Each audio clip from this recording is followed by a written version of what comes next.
চুপ থাকার অভ্যাস করেন, সবসময় কথা বলতে হবে না, মাঝে মাঝে চুপ থাকার অভ্যাস করেন। আমাদের একজন বরেন ওস্তাদ তিনি বলেন যে মুতাকাল্লিম হওয়ার যে খায়েশ, এটা একটা হৃদয়ের কলমের একটা রোগ। মুতাকাল্লিম হওয়ার যে খায়েশ মানুষের মধ্যে থাকে যে আমাকে সব বিষয়ে কথা বলতে হবে, এটা অন্তরের একটা রোগের নাম। তো এটা যদি একটা ইবাদত হয় তাহলে সিরাতের সুন্নতে আসতে হবে, আমরা এগ্রিত, ঠিক আছে। এখন দ্বিতীয় কথা হচ্ছে 3 নম্বর শর্তটা আরো ডেঞ্জারাস, সেটা হচ্ছে রিজিক হালাল হতে হবে। রিজিক, এই জায়গায় সবাই একটু ফিকির করেন, দেখেন একটু আপনারা আপনাদের রিজিকগুলোকে দেখেন যে কতজন রিজিক 100% হালাল আছে। এগুলো আমাদের কিন্তু প্র্যাকটিক্যাল কথা, আমরা কিছু খালি তাত্ত্বিক কথা বলে চলে যাবো এমন না, প্র্যাকটিক্যালি ইমপ্লিমেন্টটা বেশি জরুরি। এখন আমি খুবই স্বপ্ন দেখছি, আমরা সবাই স্বপ্ন দেখছি যে আপনাদেরকে দিয়ে হবে ইনশাআল্লাহ, কারণ এই জেনারেশন করে দেখিয়েছে এবং তারা আমাদেরকে দেখিয়েছে কোন ভাষায় কথা বললে কাজ হয়। এতদিন তো আমরা বলে আসতাম তো এই ভাষার কথা বললে আপনারা আমাদেরকে অনেক ট্যাগ দিতেন, ঠিক আছে। দেখেন জালেম জুলুম করলো, মাজলুম দাঁড়ায় গেল, এই তো জালেম জুলুম করলো, মাজলুম দাঁড়ায় গেল প্রতিবাদের জন্য, প্রতিবাদের ভাষায়। আপনারা আমাকে বলেন তো, জালেমের বিরুদ্ধে মাজলুম যখন দাঁড়িয়েছে তারা কি খালি হাতে দাঁড়িয়েছিল? জালেম যখন 2টা মাইট দিয়েছে, মাজলুম কি 2টা মাইট দেয় নাই? জালেমদের অনেকে যখন মাজলুমদের অনেককে শহীদ করেছে, তো জালেমদের দলেও কি কিছু মানুষ মারা যায় নাই? তো এটা কি একটা কনফ্লিক্ট হয়নি রাস্তাঘাটে? তো গণতান্ত্রিক প্রক্রিয়া এই কনফ্লিক্টটাকে আপনি জায়েজ করে নিলেন, তো গণতান্ত্রিক প্রক্রিয়া এই কনফ্লিক্টটাকে আপনি জায়েজ করে নিলেন তো, মাশাআল্লাহ। নেহাত শব্দ বলি আপনি আমার দিকে তেড়ে আসেন, বিষয়টাই না সেম বিষয়, একই বিষয়। আপনি জালেমের এগেইনস্টে দাঁড়াইছেন, মাজলুম জুলুমের শিকার হতে হতে হতে আমাদের ভাই আবু সাইদ জীবন দিল, মুগ্ধরা জীবন দিল, সবার একটা সিম্পেথি তৈরি হলো। এখানে আম জনতা, রিক্সা চালক, শ্রমিক, মানে ওলামায়ে কেরাম, কে বাকি ছিল? সবাই তাদের পক্ষে ছিল, তাই না? কেউ লিখেছে, কেউ বলেছে, কেউ মাঠে ছিল, তারা ছিল মাজলুম। দেয়ালে পিঠ থেকে গেছে, তখন তারা কিন্তু হাতে কিছু না কিছু তো উঠিয়েছিল, নাকি উঠায় নাই? উঠিয়ে তারা একটা প্রতিবাদের ভাষা আমাদেরকে দেখিয়েছে, এইভাবে প্রতিবাদ করতে হয়। ওই প্রতিবাদটার পরে আপনারা কি এখন বলবেন যে ছাত্র জনতার মধ্যে কেউ জুলুম করেছে? ছাত্র জনতা জঙ্গি, ছাত্র জনতা সন্ত্রাসী, এই সম্বন্ধে একটা সন্ত্রাসী ছিল, ওরা জঙ্গি ছিল, হ্যাঁ ওরা উগ্রবাদী ছিল, কেন বলছেন না এখন আপনারা এই কথাগুলো? আমার প্রশ্ন হচ্ছে এখন এই কথাগুলো আপনারা কেন বলছেন না? কারণ আপনারা বুঝতে পারছেন তারা ন্যায্য কাজটাই করেছে। যখন জালেম জুলুম করতে করতে করতে মাজলুমকে একদম দেয়ালে পিঠ ঠেকিয়ে দেয়, তখন মানুষকে হামাস হতে হয়, তখনই বিভিন্ন জিহাদি সংগঠনের অস্তিত্ব আসে, তখনই কিন্তু খোরাসান স্বাধীন হয়। তো এখন আমরা বাংলাদেশেও বুঝতে পারছি যে হ্যাঁ, তখনই কিন্তু ছাত্র ভাইরা হাতে প্রতিবাদের ভাষা উঠিয়ে নিয়েছিল। তো এটাকে গণতান্ত্রিক প্রক্রিয়া আপনারা জায়েজ করছেন, ঠিক আছে, এটা কোনো সমস্যা না, এটা ভালো, ওরা প্রতিবাদ করেছে, ওদেরকে আমরা কিন্তু খারাপ বলতে পারি না, কেউ বলছে খারাপ? এই একই স্লোগান যদি সিরাতের সুন্নতে আমরা বলি যে দাওয়াতের সাথে জিহাদ থাকবে, তখন তো তেরে আসবেন আমাদের দিকে, আসবেন না? আসবে। আপনারা লিখে নেন আমার কথাগুলো, এই একই জিনিসটাই, এই প্রতিবাদের এই ভাষাটাই যখন আপনি দাওয়াতের সাথে জিহাদ শব্দ ইউজ করবেন, আপনার দিকে তেরে আসবেই। আপনারা কি মনে করছেন যে তারা আমাদের প্রতিবেশীর চাইতে আমাদের বন্ধু হয়ে যাবে? কখনো কোশ্চিন কেন না, এটা জেগে জেগে স্বপ্ন দেখছে তারা। তো আল্লাহ পাক তাদেরকে সহিহ নামাজ দান করে নেন। সবসময় আমরা সবকিছু করবো না, আমরা তো পরিবেশ পরিস্থিতি বুঝে ইনিশিয়েটিভ নিব, তাই না? কিন্তু সিরাতের কোনো অংশকে আপনি বাদ দিতে পারেন না, তো একটা অংশকে বাদ দিয়ে দিবেন, একটা অংশকে নিবেন, দিনের কিছু অংশকে রাখবেন, কিছু অংশকে রাখবেন না, এটা তো ইসলাম করেন। যখন যেটা ইমপ্লিমেন্ট করার অবস্থা সৃষ্টি হবে তখন সেটা করতে হবে, এটাই তো ইসলাম। আর আমরা দেখলাম যে কোন ভাষায় কথা বললে দাবি আদায় করা যায়। আর একটা ভাষা আছে বাংলাদেশে দাবি আদায় করার, কিছু হইলে শাহবাগে চলে যাওয়ার। তো মাঝে মাঝে আমরাও বাসায় একটু মশকরা করি যে তোমার কিছু লাগবে, কেন কিছু লাগলে চলো শাহবাগে যাই, দাঁড়ালেই আমাদেরকে ইয়া দিবে আর কি, মানুষ বাহবা দিবে, আমার দিকে জনসমর্থন তৈরি হবে। সাথে এই ব্যাপারটা আমার ক্লিয়ার যে এটা একটা ইবাদত, এটাকে করতে হবে সিরাতের সুন্নতে, তাই তো? আর সিরাতের সুন্নতে করতে গেলে আপনাদেরকে সিরাত পড়তে হবে কিনা ভাই? আমাকে বলেন যে সিরাতের 40 থেকে 50টা কিতাব আছে এখন, যদি আপনারা করে দেখেন। আলহামদুলিল্লাহ আমার বাসায় মোটামুটি সবগুলোই আছে, এবং সিরাতের একজন গভীর ছাত্র। সিরাতের 10টা কিতাব কারা পড়েছে? আপনি কমপক্ষে 10টা, আচ্ছা 10টা বেশি বলে ফেলছি, 5টা সিরাতের বই কারা পেয়েছে? মাশাআল্লাহ। একটা পড়েছেন কারা, একটা, অন্তত একটা কিতাবের নাম বলছি, খুব পাতলা একটা কিতাব, সিরাতে খতামুল আম্বিয়া, কয়জন পড়েছে? আর রাহিকুল মাকতুম কয়জন পড়েছেন? নবী রহমত কয়জন পড়েছেন? এরকম অনেক কিতাব আছে। সিরাতের বই না পড়লে ভাই তরিকা বোঝা যাবে না। তরিকা সবসময় আপনাকে সবকিছু ধরায় দিতে হবে কেন? আপনি নিজেই বুঝে নেন কোনটা তরিকা, তখন আমি বললে আপনি বুঝে ফেলবেন পথে কি। এখন আমি খুব সংক্ষেপে আপনাদেরকে বলছি যে দেখেন তরিকাটা কেমন ছিল। নবী সাল্লাল্লাহু আলাইহি ওয়াসাল্লাম, একটু মনোযোগ দেই ভাই, এটা আমার আলোচনার শেষ পার্ট, ঠিক আছে? নবী সাল্লাল্লাহু আলাইহি ওয়াসাল্লাম এমন একটা যুগে ছিলেন যে যুগটা ঠিক আমাদের মতোই, একেবারে হুবাহু না হলে 1920। যেমন উনি এমন একটা যুগে জন্ম নিয়েছিলেন যে যুগটার মধ্যে 5টা মৌলিক সমস্যা ছিল। কয়টা? এবং ওই যুগটাকে আপনারা আইয়ামে জাহিলিয়াত বলে গালি দেন, তাই তো? এবং সেকুলার রামবামরাও বলেন আইয়ামে জাহিলিয়াত। কেন বলি আমরা? কারণ ওই সমাজে শিরক ছিল। কি ছিল? এবার আপনি আপনাকে বলেন এই সমাজের মধ্যে শিরক আছে কিনা? তাহলে আমরা এখনো জাহিলিয়াতের এই মরণ খাবার মধ্যেই কিন্তু আছি। 3 নম্বর ছিল মাদক। বলেন, আপনারাই বলেন, এই মাদক থেকে কি আমরা বেরোতে পেরেছি কিনা? আমরা তো অনেককে দেখি ইফতার করেও সিগারেট টান দেয়। তো আরো বড়, এখন এই অঞ্চলগুলোতে আপনারা তো জানেন ভালো করে আমার চেয়ে মাদকের কি সয়লা। হ্যাঁ, অনেক বড় বড় কোটিপতি শিল্পপতি হয়েছে ইয়াবার ব্যবসা করে, আবার জায়গা তো দেখ, আবার এদিকে হজ করে, উমরাও করে। তো সুদ দেখেন, সুদ, ঘুষ, দুর্নীতি ছাড়া কোন সেক্টরটা টিকে ছিল? ঘুষ ছাড়া কোথায় চাকরি হয়েছে? সুদ ছাড়া কোন ব্যাংকিং সিস্টেম চলে? তাহলে সেই হারাম অর্থনীতি থেকে আমরা তো বের হইতে পারি না। আইয়ামে জাহিলিয়াতের মধ্যে আছে এবং মাদকের মানে ভয়াল খাবার মধ্যে আছে। ইয়াং জেনারেশনের বেসিক সমস্যাই মাদক এখন। কারণ তারা একটা সময় পর্যন্ত অনইসলামিক লাইফ লিড করে, গার্লফ্রেন্ড অ্যাফেয়ার্স, এইটা ওইটা, গান বাজনা করতে করতে হতাশ, শেষমেশ মাদক। ওখানে গিয়ে লক্ষ লক্ষ ছেলে বাংলাদেশে মাদকাসক্ত হয়ে আত্মহত্যা করেছে। হয়তো লক্ষ লক্ষ না হবে, পরিসংখ্যানটা কাছাকাছি হোক। তো এই সমস্যাটা থেকে আমরা কিন্তু বের হতে পারি নাই। আরেকটা ছিল জাহিলিয়াতের সমস্যা, নারী জাতির অবমাননা। এটা থেকে কি বের হতে পারছে জাতি? বলেন, নারী জাতির অপেক্ষা। আমাদের একটু আগে এক বোনের কথা আসলো, তাহলে আমাদের বোনটা কি এখনো সেফ? একটা প্রসঙ্গ শব্দ উঠে আসছে না, গুম। এখন আসলে এই ব্যাপারটা এমনই হয় যে আপনি তো তখন কোনো প্রতিবাদও করতে পারবেন না। একেবারে আতর্কিত হামলার মতো হুট করে 1 মিনিটের মতো উঠাই নিয়ে চলে গেল, কিছুই বলার নাই, কিছুই করার নাই। সাথে সাথে হ্যান্ডকাফ, চোখ বেঁধে ফেলা এবং জোরে জোরে গান ছেড়ে দেয়, যাতে আপনার মাইন্ডটা ফ্রেশ থাকে। নাউযুবিল্লাহ, মানে আপনি যেন রিল্যাক্স ফিল করেন, ভয় না পান। তো এই যে একটা ভীতিকর অবস্থা, যখন তখন যাকে তাকে উঠাই নিয়ে যাচ্ছে। এখান থেকে তো মেয়েরাও রেহাই পেল না। তখন তাহলে সত্যি কি আমরা আমাদের দিনই বোনদেরকে সিকিউর করতে পেরেছি? ইভেন আমরা তো ভাইদেরকেও সিকিউর করতে পারি নাই। যেমন উস্তাদ করা হবে বললেন, এরপর থেকে এরকম করতে আসলে হাত ভেঙে দেওয়া হবে। এরপর থেকে এরকম গোপন অভিযান চালাতে আসলে প্রতিবাদ করা হবে চাল। কারণ যদি একজন মানুষ অপরাধ করেই থাকে, আপনি সরাসরি মামলা দায়ের করে তার বিরুদ্ধে ব্যবস্থা নেন। এভাবে হুটহাট করে রাতের অন্ধকারে উঠাই নিয়ে চলে যাবেন, কোথায় রাখবেন কেউ জানবে না। কি খাবে না খাবে তার ঠিক ঠিকানা নাই, লাশ ধোয়া চোখের মধ্যে শুয়ে থাকবে। একটা কোরআন চাইলে কোরআনও দিবেন না পড়তে, একটা কোরআন যদি চাওয়া হয় কোরআনও দিবেন না পড়তে। যখন তখন রিমান্ডে নিয়ে যাবেন। নির্যাতন তো বাদ দিলাম, কারণ আমরা বলতে চাই না, এই কারণে আমরা অনেক ভাইদের কুরবানির যে ইতিহাস শুনেছি, গল্প কারগুজারি শুনেছি, তার বিপরীতে এই বিষয়গুলো নিয়ে আমার ব্যক্তিগতভাবে কথা বলতে লজ্জা লাগে।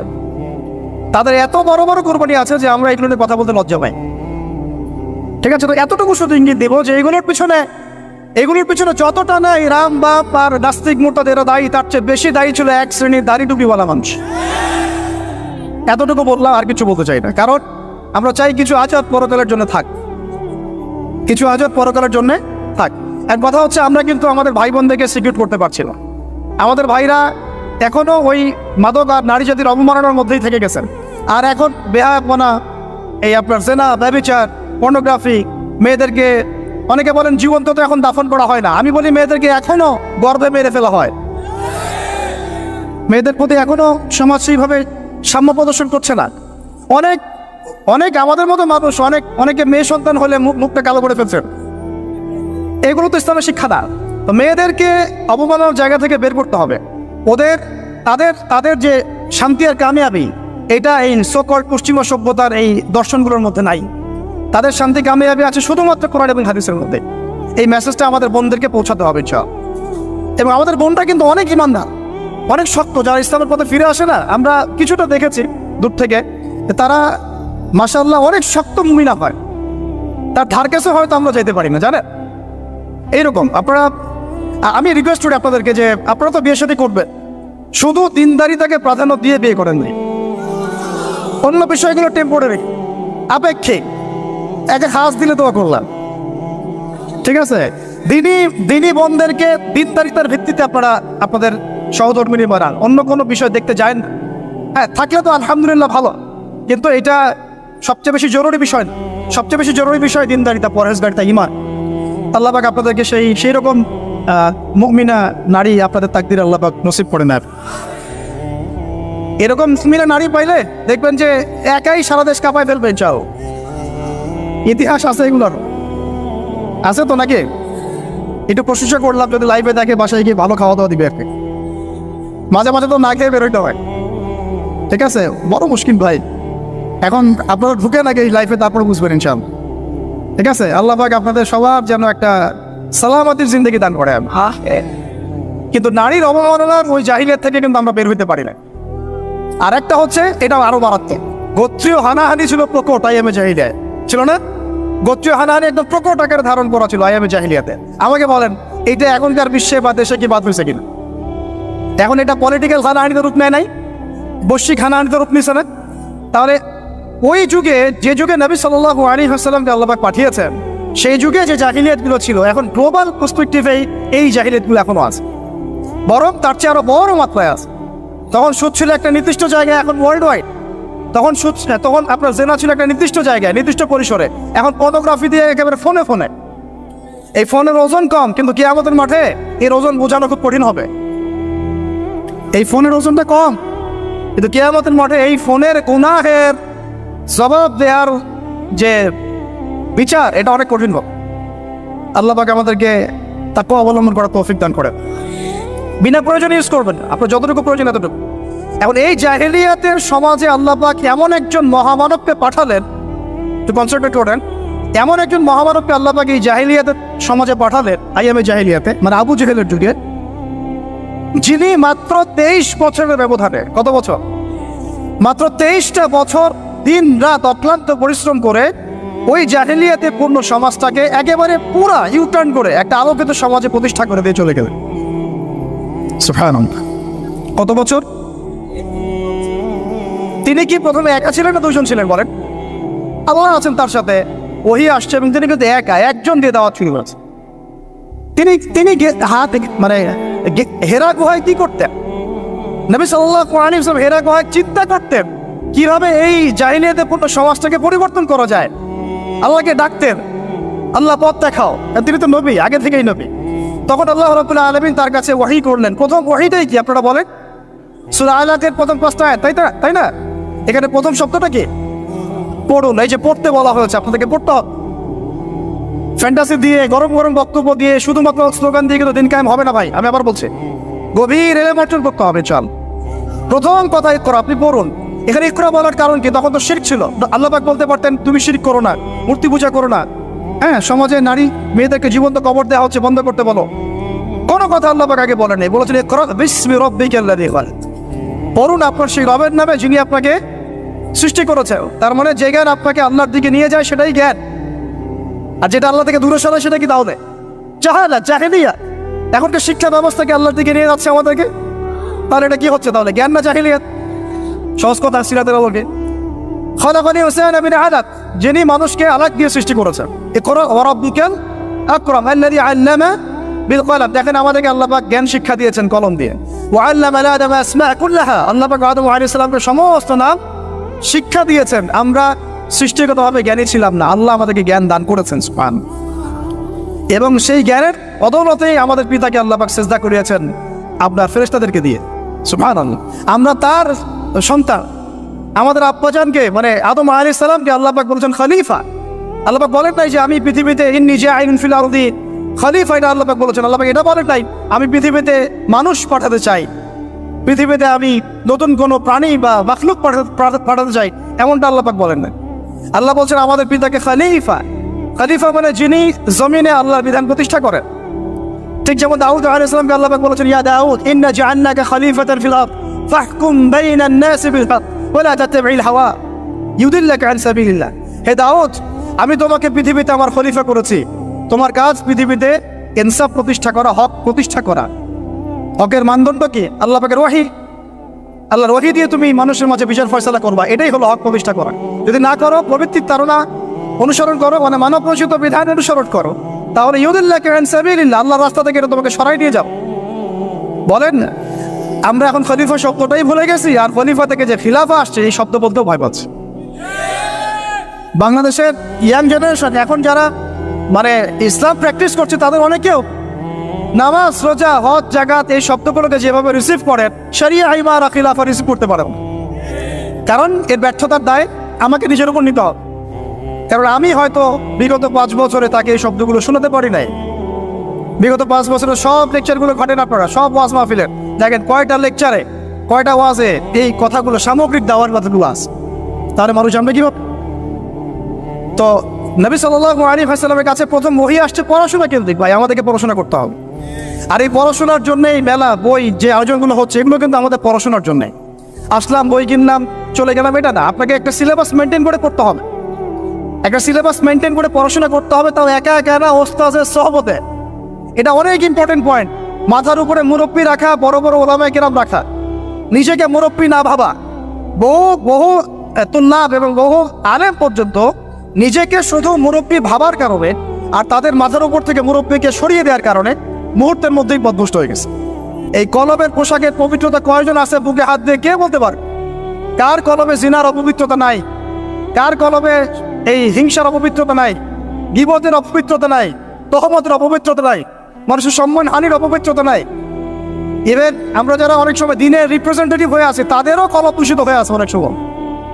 থাকা স্বাভাবিক, কারণ আমরা তো ওই বরেণ্য ওলামায়ে কেরামদের সহবতে কম যাচ্ছি। নিজেকে মুফতি মনে করছি, আমি নিজেকে মানে আমির মনে করা শুরু করছি, তখন তো সমস্যা। তো আরেকটা কথা এখানে আছে যে যত অনর্থক কথা আর কাজ আছে, এটাকে আপনি এড়িয়ে চল। বলেন তো, এটা আমরা আমল করতে পারছি? অনর্থক কথার কাজ আমরা এড়িয়ে চলতে পারি? আমরা সবাই, অলমোস্ট এভরিবডি, আমাদের জীবনের বেশিরভাগ সময় নষ্ট করতেছি অনর্থক কথার কাজ। ওই সময়টুকু পড়লেও কাজ হতো, তেলাওয়াত করলে কাজ হতো, ওস্তাদের বয়ান শুনলে কাজ হতো, ইত্যাদি। এখন এই ওহীগুলো আসার পরে আমাদের নবী সাল্লাল্লাহু আলাইহি ওয়াসাল্লাম আর বসে থাকলেন না দাঁড়িয়ে গেলেন? এই যে তিনি দাঁড়িয়ে গেলেন, একদম 23 বছর, মানে অনবরত দিন রাত। এটাকে আপনি 2 ভাগে ভাগ করে ফেলতে পারেন, একটা মাক্কি যুগ, একটা মাদানী। মাক্কি যুগ কত বছর ছিল? 13 বছর। মাদানী অ্যাপ্রক্সিমেটলি 10 বছর। এই মাক্কি যুগটাকে আপনি আবার 2-3টা ভাগে ভাগ করতে পারেন। একটা ভাগ হচ্ছে প্রথম 3 বছর নবী সাল্লাল্লাহু আলাইহি ওয়াসাল্লাম গোপনে গোপনে দাওয়াত দিয়েছেন। কত বছর? আমাদের সমাজে কিন্তু ওই প্রেক্ষাপটটা এখন আর নাই, কারণ দাওয়াতটা প্রচার হয়ে গেছে মাশাআল্লাহ। প্রথম 3 বছর তিনি কিন্তু ইন্ডিভিজুয়ালি দাওয়াত দিয়েছেন। আবু বকর সিদ্দিক দাওয়াত কবুল করেছেন, খাদিজা রাদিয়াল্লাহু আনহা, আলী ইবনে আবি তালিব, যায়েদ ইবনে হারেসা, আব্দুল্লাহ বিন মাসউদ, তারপর বেলাল ইবনে রাবাহ, তারপরে বলেন উসমান বিন আফফান, তালহা রাদিয়াল্লাহু আনহু, জুবাইর বিন আওয়াম। এই যে বরেণ্য সাহাবায়ে কেরাম যারা বদর, উহুদ, খন্দক কাঁপিয়ে দিয়েছেন পরে, তারা ইসলাম কবুল করেছেন কখন? এই প্রথম 3-4 বছর। তাহলে আমাদেরকে কিন্তু মানুষ তৈরি করতে হবে। সিরাতের শিক্ষা কি? মানুষ তৈরি করতে হবে। এবং এই দাওয়াতটা কি মুসলিম সমাজে হচ্ছিল না অমুসলিম সমাজে হচ্ছিল? বলেন। তাহলে আমরা কিন্তু ইসলামের কথা বলছি, অমুসলিম সমাজে আমরা দাওয়াত দিচ্ছি কতটুকু, এটা ভাবতে হবে না? অমুসলিম থেকে কি আমরা ঠিক মতো দাওয়াত দিচ্ছি?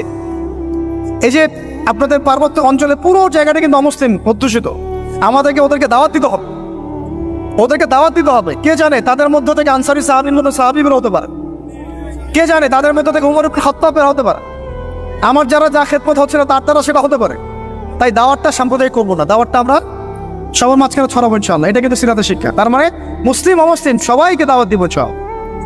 আল্লাহ পাক তৌফিক দান করেন, যোগ্যতা দান করেন। আমি এই দাওয়াত চলতে লাগলো প্রথম 3 বছর। 4র্থ বছর থেকে প্রকাশ্যে দাওয়াত শুরু হলো, যখন ওমর, হামজা এরকম কিছু সাহাবী আস্তে আস্তে ইসলাম কবুল করতে লাগলেন। মানে তখন মিছিল শুরু হচ্ছে, মিছিল। ওমর রাদিয়াল্লাহু আনহুর কথা একদম মানে স্পষ্ট যে ইয়া রাসূলুল্লাহ সাল্লাল্লাহু আলাইহি ওয়াসাল্লাম, আলাসনা আলাল হক, আমরা কি হকের উপরে নাই? আলাইসু আলাল বাতিল, তারা কি বাতিলের উপরে নাই? তাহলে আমরা কেন এখন ঘরের ভিতরে নামাজ পড়বো? চলেন আমরা কাবা ঘরে গিয়ে নামাজ পড়বো। ব্যাস মিছিল করতে করতে কাবা ঘরে যাওয়া হবো, নামাজ পড়া হবে। সুবহানাল্লাহ। ওই উপর থেকে আপনারা হজমরা যারা করেছেন হয়তো দেখছেন আবু জেহেলের বাড়ি বলে একটা জায়গায় কি আর কি, তাই না? ওই টয়লেট বানানোটা আসলে কতটুকু সহি আমি জানি না। ওইখানে পিছনে কিছু পাহাড় আছে, পাহাড়গুলোর উপরে উঠে তখন ওই মোশরিকটা দেখছিল, আর আবু জেহেল ওই মিছিলে আক্রমণ করার চেষ্টা করেছে, কিন্তু উতবা বিন রাবিয়া আসিয়া বলেছিল ভুলেও এই মিছিলে আক্রমণ করো না। ওখানে দেখো দুইজন বীর সেনা আছে, ওই যে হামজা ওই ওমর, গেলে একই পিছিয়ে ফেলাই দিবে।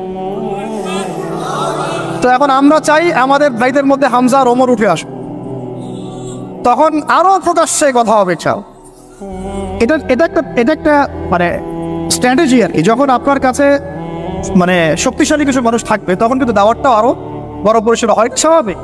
এই জন্য আমরা আমাদের সরকার হোক, প্রশাসন হোক, আমাদের অমুসলিম ভাইরা হোক, ইভেন আপনারা যারা আছেন আমাদের দিনী ভাইরা, সবাইকে আমভাবে দাওয়াত দেবো যে আপনারা ওমর আর হামজা হয়ে যাও, ইসলামের দিকে আসেন, ওমর আর হামজা হয়ে যান ইনশাআল্লাহ। আপনারা আমাদেরকে প্রোটেক্ট করবেন। দেখেন আল্লাহ নবী সাল্লাল্লাহু আলাইহি ওয়াসাল্লামকে আমি প্রোটেক্টের কথা বলছি বাহ্যিক অর্থে, প্রোটেকশন তো আল্লাহ পাক দেন। মানে তারা কারা ডান হাত বাম হাত হয়েছিল, কারা ঢাল হয়েছিল, সাহাবীরা না? সেই সাহাবী হতে হবে আপনাদের। আমাদের ওস্তাদ বলেন, অন্য অনেক ওস্তাদ অনেক কথা বলছে, অনেক কাজ করছেন, আর আমাকে বলেন তাদের অবর্তমানে তাদের জায়গা দখল আপনি করতে পারবেন কিনা, ওই যোগ্যতাটাকে আমরা অর্জন করছি কিনা, এটা আমাদেরকে ভাবতে হবে। আমাদেরকে অনেক ক্রিয়েটিভ চিন্তা করতে হবে যে আমাদের ওস্তাদরা যে কাজগুলো করছেন তাদের অবর্তমানে আমরা সেই লেগেসি বজায় রাখতে পারবো কি পারবো আদৌ, সেই জেনারেশন তৈরি হচ্ছে কিনা, গ্যাপ হয়ে যাচ্ছে কিনা আবার কোনো, এবং তারা যেভাবে দিনের জন্য কাজ করছেন তাদের জান মান ইজ্জত পরিবার এগুলো দেখভাল করার দায়িত্ব আমাদের আছে কি নাই বলেন? এটাই ভাই, আমি নিজের কথা বলি যে আমাদের কাছে একসময় বাজার করার টাকাও ছিল না, এমন একটা সময় গিয়েছে, এবং কাউকে আমরা বলতেও পারছিলাম না যে আমাদের টাকার দরকার। কিছু ভাই কিছু অর্থ সহায়তা করেছিলেন ওই বিপদগ্রস্ত মুহূর্তগুলোতে, তো সেটা আবার মাঝখান থেকে থার্ড পার্টি মেরে খেয়ে ফেলছে।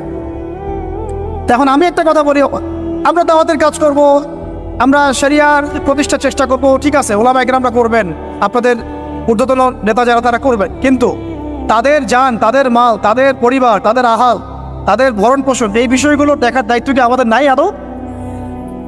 আমরা কি হামজা ওমর আবু বকর হতে পারছি কিনা, এটা আমাদেরকে মাথা রাখতে হবে। এটা আমরা যেন হই, আল্লাহ পাক তৌফিক দান করেন। এবার এই সাহাবীদেরকে নিয়ে নবী সাল্লাল্লাহু আলাইহি ওয়াসাল্লাম দাওয়াত আরো বেগবান করলেন। এবার দাওয়াত যত বেগবান হলো, আবু জেহেল আবু লাহাবের নির্যাতন তত বাড়তে লাগে। ঠিক তো কথা? অনেক সাহাবী চোখের সামনে শহীদ হলেন, নবী সাল্লাল্লাহু আলাইহি ওয়াসাল্লাম তখন কিছু বললেন না, মানে অস্ত্র হাতে নিলেন, কিছু বললেন না, অর্থ বোঝাচ্ছে যে তিনি অস্ত্র হাতে নিলেন না, মক্কার কথা বলছেন। তিনি বললেন সবর করতে। অনেক সাহাবী বললেন যে ইয়া রাসূলুল্লাহ, সবর করতে করতে আমরা তো মানে অতিষ্ঠ হয়ে যাচ্ছে, আপনি আল্লাহর কাছে বদদোয়া করেন আল্লাহ যেন তাদেরকে ধ্বংস করে দেন। নবীজি বললেন না, এক সময় আসবে যে পুরা এই হীরা নগরী, পারস্য, রোমক এগুলো সব আমরা জয় করবো, কিন্তু তোমরা কিন্তু তাড়াহুড়া করছো। সবর করলেন। আবু জাহেল সুমাইয়া রাদিয়াল্লাহু আনহাকে বর্ষা নিক্ষেপ করে হত্যা করে নাই? ইয়াসির রাদিয়াল্লাহু আনহুকে হত্যা করে নাই? এরকম অনেক বেলাল রাদিয়াল্লাহু আনহুকে একদম তপ্ত বালুতে পিটানো হয় নাই? অনেক ঘটনা ঘটেছে। তখন কিন্তু আমরা ওই অ্যাপ্রোচ নিতে পারি নাই, বা ওই আদেশটা আমাদের আল্লাহর পক্ষ থেকে আসে নাই যে আমরা ওদের সাথে ওই ভাষায় কথা বলবো যে ভাষা ওরা কথা বলছে। তখন ভাষাটা ছিল ধৈর্যের। এখন এমনকি নবী সাল্লাল্লাহু আলাইহি ওয়াসাল্লাম বললেন তোমরা এখন আবিসিনিয়াতে চলে যাও। আবিসিনিয়াতে একজন কি আছে, একজন খ্রিস্টান শাসক আছে, যার রাজ্যে কেউ জুলুমের শিকার হয় না। সুবহানাল্লাহ। দেখেন, একজন খ্রিস্টান শাসক সম্পর্কে নবী সাল্লাল্লাহু আলাইহি ওয়াসাল্লাম মন্তব্য করলেন তার রাজ্যে কেউ জুলুমের শিকার হয় না। এখন পুরো মুসলিম বিশ্বের মুসলিম শাসকদেরকে খুঁজে পাওয়া দুষ্কর যাদের রাজ্যে কেউ জুলুমের শিকার হয় না। ওখানে মুসলিমরা গিয়ে থাকতে লাগলেন দীর্ঘ সময়। তারপরে দেখেন আমাদের নবী সাল্লাল্লাহু আলাইহি ওয়াসাল্লাম দাওয়াতের কাজ বেগবান করলেন। এবার 3 বছর বয়কটের জীবনযাপন। সিরাত পড়েছেন না আপনারা? 3 বছর বয়কট মানে কি? ওই এক প্রকার কারাগার, এটা একটা উন্মুক্ত কারাগার ছিল। শিয়ারে আবু তালেব বলে, শিয়ারে আবু তালেব মানে ওখানে না আছে খাবার না পানি, গাছের ছাল পাতা খেয়ে সাহাবীরা 3 বছর থেকেছে। সুবহানাল্লাহ, 3টা বছর। তখন দেখেন কিছু অমুসলিম মানুষ আমাদেরকে হেল্প করেছেন, যেমন আবু তালেব, তিনি কিন্তু তখন মুসলিম হন নাই, কিন্তু হেল্প করেছেন আমাদের। এত হেল্প করেছেন যেটা হয়তো আপনি কেউ করতে পারেনি ইসলামকে। চাচা আবু তালেব মুসলিম না হয়ে ইসলামকে যে পরিমাণ হেল্প করেছেন, সহযোগিতা করেছেন, নিরাপত্তার চেষ্টা করেছেন, ওটা কিন্তু আমরাও করতে পারি না শেষ পর্যন্ত। তারপরেও তিনি জান্নাতে যেতে পারছেন না। সুবহানাল্লাহ। কেন? কেন বলেন? শুধুমাত্র শেষ পর্যন্ত কালিমা না পড়া। তাহলে আমরা কি একটু কৃতজ্ঞ হব না যে আল্লাহ পাক আমাদেরকে মুসলিম পরিবারে আমাদেরকে জিজ্ঞাসা না করেই জন্ম দিয়েছেন? একটু ভাবতে হবে এগুলো ভাই। আত্মসমালোচনা খুব জরুরি জিনিস। যখন এগুলো আপনার ভিতরে চলে আসবে, কাজের কথা আপনাকে বলতে হবে না, আপনি নিজেই ছুটবেন ইনশাআল্লাহ। তো দেখুন, চাচা আবু তালেবের মতো অনেক মানুষ আমাদের দরকার, এটা কিন্তু ইঙ্গিত এসেছে লেকচারের মধ্যে, এর আগে ওস্তাদ বলেছেন। তো আমাদেরকে এ ধরনের মানুষদেরকেও দাওয়াত দিতে হবে। কে জানে যে ভিতরে ভিতরে অনেক আবু তালেব অলরেডি আছে, আমাদেরকে হেল্প করতে চায়, থাকতে পারে না?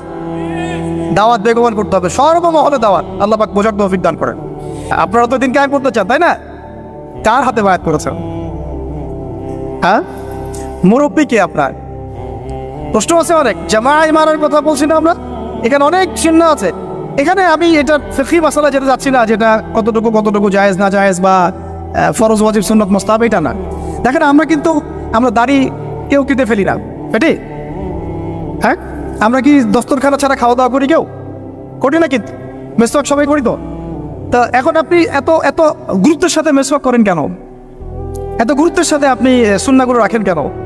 দস্তরখানার ব্যাপারে এত আপনি কেন গুরুত্ব দেন কেন? কারণ প্রত্যেকটা সুন্নাহ আপনি আমল করতে চান, তাই না? দেখেন, কোন সাহাবী নবী সাল্লাল্লাহু আলাইহি ওয়াসাল্লামের হাতে বায়াত ছাড়া দিন কবুলও করেন নাই, কোনো সারিয়াও বায়াত ছাড়া হয় নাই, কোনো জিহাদও বায়াত ছাড়া হয় নাই, এবং ইমানও ছাড়া রাষ্ট্র হয় না। অনেক ব্যাপার আছে, এগুলো আপনাদেরকে আস্তে আস্তে বুঝতে হবে। আমি জানি এগুলো একটু মানে টার্ম বলে একটু কঠিন, আস্তে আস্তে আপনারা এগুলো বুঝবেন ইনশাআল্লাহ তাআলা।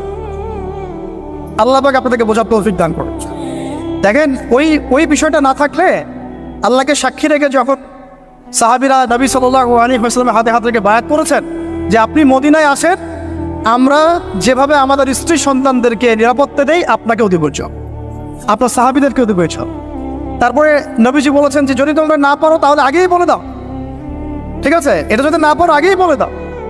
তারা বলেছেন যে আমরা আমাদের জান মাল দিয়ে আপনাকে এইভাবে প্রোটেকশন দিব, যেভাবে আমরা আমাদের স্ত্রী সন্তানদেরকে প্রোটেকশন দিয়ে থাকি, নিরাপত্তা দিয়ে থাকি। শুধু একটা প্রশ্ন তারা করেছিলেন যে আমরা যদি এই কাজটা করি, আপনাকে এইভাবে আপনি হিজরত করে আসেন, সাহাবীরা হিজরত করে আসে, তাদেরকে নিরাপত্তা দেই, তাহলে আমরা কি পাবো? আমরা, নবীজি বলেছেন আল জান্নাহ, তোমরা জান্নাত পাবে। তাহলে এটার উদ্দেশ্যটাও বোঝেন। দুনিয়াবি কোনো শর্ত তাদের ছিল না, দুনিয়াবি কোনো শর্ত তাদের ছিল না। এমনকি মক্কা বিজয়ের পরেও যখন ওই যে হুনাইনের যুদ্ধ হলো, তখন কিছু গনিমত নবী সাল্লাল্লাহু আলাইহি ওয়াসাল্লাম বেশি বেশি দিচ্ছেন নতুন ইসলাম কবুলকারীদেরকে। আনসারী সাহাবীরা একটু চুপচাপ। তো নবীজি গিয়ে বলছেন, হ্যাঁ আমার আনসারী সাহাবীরা, তোমরা কি মনে কষ্ট পেয়েছো? আরে আমি তোমাদের, তোমরা আমার। তোমরা মনে কষ্ট পাচ্ছ কেন? আমি তোমাদের, তোমরা আমার। তারপরে তাদের সব কষ্ট দূর হয়ে গেল। দেখেন, তারা কিন্তু এই জান্নাতের তখনই ওই আয়াত নাযিল হয়েছে, ইন্নাল্লাহা আশতারা মিনাল মুমিনিনা আনফুসাহুম ওয়া আমওয়ালাহুম বিআন্না লাহুমুল জান্নাহ। এই যে আয়াতগুলো, তখন কিন্তু এগুলো সারা নজুল আছে। তো এখন এরপরে নবী সাল্লাল্লাহু আলাইহি ওয়াসাল্লাম চলে গেলেন মদিনায়। প্রিয় ভাইরা, এবার বুঝেন, এখন আমরা আর দুর্বল নাই। মদিনায় সব সাহাবীরা একসাথে চলে গেলেন, এক জায়গায় সবাই থাকলাম। তার মানে আমার একটা ভৌগোলিক জায়গা দরকার। কি দরকার? এটা আল্লাহ পাক আমাদেরকে বাংলার জমিন দিয়েছেন, ঠিক আছে? আমরা তো বাংলার জমিনে আছি, বাইরে চিন্তা করার সুযোগ আমাদের এখন হচ্ছে না। তো জায়গা দরকার আগে, তাই না? এবং সবাই একটা জায়গায় থাকতে হবে, তাই তো? তারপরে নবী সাল্লাল্লাহু আলাইহি ওয়াসাল্লামকে সবাই আমির মেনেছেন না? নেতা কয়জন সেখানে? তো এই জায়গায় আমাদের একটা প্রবলেম আছে। আমরা এখানে মানে সবাই মিলে একজনকে ফিক্স করতে পারছি না বা হয়ে উঠছে না। আমরা দোয়া করবো আল্লাহর কাছে, আল্লাহ পাক যেন তার মাকবুল কোনো বান্দাকে আমাদের উপরে নিয়ে আসেন, যিনি পুরো উম্মাহকে নেতৃত্ব দেবেন। তবে ইতিহাস থেকে একটা বিষয় পাওয়া যায় যে সবাই মিলে একটা জায়গায় না এসেও দিন বহু জায়গায় কায়েম হয়েছে, ঠিক আছে? ক্ষুদ্র ক্ষুদ্র অনেক তয়ফা দিয়েও দিন কায়েম হয়েছে। জরুরি না যে সবাইকে একবার একটা প্ল্যাটফর্মে নাম লেখাইতে হবে, এটাও জরুরি ব্যাপার। কিন্তু একজন নেতা দরকার। কি দরকার? একজন নেতা দরকার, অনুসারী দরকার, আমাদের একটা জায়গা দরকার, একটা ইমারত দরকার, এবং বয়াও দরকার আছে, ঠিক আছে? আল্লাহ পাক আমাদেরকে বোঝার তৌফিক দান করেন। তারপরে এবার নবী সাল্লাল্লাহু আলাইহি ওয়াসাল্লাম হলেন সেখানকার আমির, তাই না? রাষ্ট্রপ্রধান, নবী এবং সেখানকার নেতা এবং আমিরও, সবকিছুই তিনি মদিনা সনদ করলেন। ওখানে ইহুদিরা ছিল, ওদের সাথে চুক্তি হলো ধারাগুলো আপনারা পড়ে নিয়েন, আজকে সিরাতের বই না কিনে কেউ বাড়িতে যাবেন না।